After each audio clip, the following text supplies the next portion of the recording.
Unexpected basement encounter. It started with a soft, almost imperceptible hum that I'd never noticed before. I was sorting through old boxes in the basement when I stumbled upon a door that hadn't been there the day before. It was nestled behind the furnace, camouflaged by shadows that seemed to ripple like water. My curiosity got the better of me, and I pushed the door open, revealing a narrow staircase spiraling downward into the dark. As I descended, the hum grew louder, accompanied by a strange, whispering static that set my teeth on edge. The air was thick with a strange energy, and I could feel it buzzing against my skin. At the bottom, I found myself in a room unlike any other. The walls were covered in ancient, undecipherable runes that pulsed with a soft, ominous glow. It was then I noticed the shadows.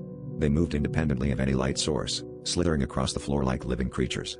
One of them stretched towards me, its form shifting and contorting into a grotesque parody of a human shape, eyes glinting with a hunger that chilled me to the bone.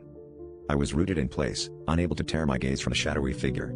It reached out with an inky tendril, and as it brushed against my skin, a flood of memories that weren't mine washed over me. I saw glimpses of a vibrant world where shadows roamed freely, feeding off the fears and doubts of those who stumbled into their realm. Panic surged through my veins as I realized that each memory was a fragment of a soul that had been devoured, and my own fear was drawing them closer, their whispers growing louder and more insistent. Desperate to escape, I backed away slowly, but the door slammed shut, trapping me inside. The shadows closed in, their forms multiplying and merging until they filled every inch of the room. I screamed, but the sound was swallowed by the oppressive darkness. Just as my vision began to blur, I remembered a phrase from the runes and shouted it into the void. The shadows recoiled, and the door burst open, flooding the room with light.